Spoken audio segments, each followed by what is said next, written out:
So అలాగా ఎవరైనా మీలో ఉన్న వాళ్ళు స్వావలంబన దిశగా వెళ్ళాలి అనే ఉత్సాహం ఉన్న వాళ్ళకి ఈ ప్రభుత్వం ఎప్పుడు సహకరిస్తుంది అని చెప్పడానికి ఇది ఒక నిదర్శనం.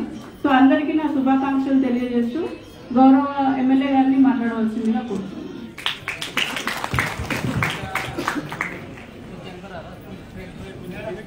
ముందుగా మీ అందరినీ క్షమించమని కోరుకుంటున్నాను. ఎందుకంటే ప్రోగ్రామ్ క్యాన్సిల్ అయిందని అంటే నేను ఉండిపోయాను. తర్వాత మళ్ళీ కలెక్టర్ మ్యామ్ ఫోన్ చేశారు, నాకు తెలియదు. సో మళ్ళీ చెప్పగానే ఈరోజు అందరికీ తెలుసు, నా దగ్గర ఇంటి కాడ మొత్తం మీడియా మిత్రులందరూ వచ్చి ఉండే మా రైతు సోదరులకు అందరికీ ఈరోజు పండుగ, వారి యొక్క ఆనందం వారి కళ్ళల్లో మన కాంగ్రెస్ ప్రభుత్వం చూస్తుంది. కాబట్టి ఆ కార్యక్రమంలో ఉండి ఆలస్యంగా అయింది, అన్యతగా భావించకండి. వేదిక మీద ఉన్న గౌరవనీయులు మన యొక్క జిల్లా కలెక్టర్ గారు, మేజిస్ట్రేట్ గారికి, అలాగే మిగతా అధికారులకు అందరికీ కూడా, అండ్ ఇక్కడికి వచ్చి చేసిన దివ్యాంగ సోదరులకు అందరికీ నా హృదయపూర్వక నమస్కారాలు. చాలా సంతోషం, ఎందుకంటే సోదరిమణి IIIT అంతేగాని IIIT సెలెక్ట్ కావడం, రాపర్తి సుప్రియకు నేను ప్రత్యేకంగా శుభాకాంక్షలు తెలియపరుస్తున్నా.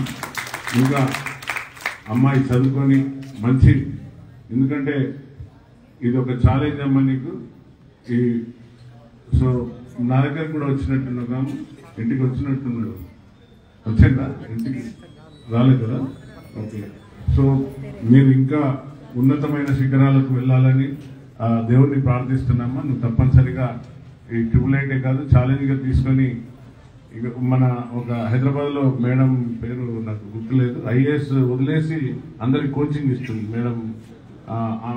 మేడం కూడా దివ్యాంగురాలే, ఏమాత్రం ఆమె నిరుత్సాహపడలేదు. ఛాలెంజ్గా తీసుకొని ఆ యొక్క ఏదైతే నాకు అవిటితనం ఉన్నా అనేది మర్చిపోయి అందరితో పాటు ఛాలెంజ్ చేసి ఆమె సెలెక్ట్ అయ్యి IAS ఉద్యోగం వచ్చినా కూడా వదిలేసి మళ్ళీ అందరికీ కోచింగ్ సెంటర్ పెట్టి కోచింగ్ ఇస్తుంది ఆ మేడం.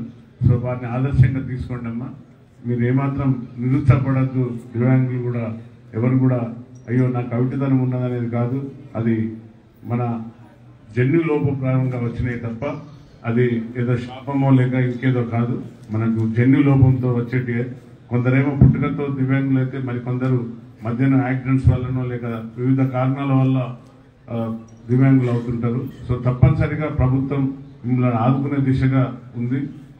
ఇది ఉదాహరణ. ఈరోజు ఇదంతా గత లాస్ట్ ఇయర్ సెలెక్ట్ చేసిందని చెప్పారు మేడం. ఇంకా చాలా మంది నా దగ్గరికి అప్లికేషన్ ఇవ్వడం జరిగింది. వాటిని కూడా మేడం దగ్గరికి పంపించి వాళ్ళకి కూడా ఇప్పించే దిశగా వెళ్తాం.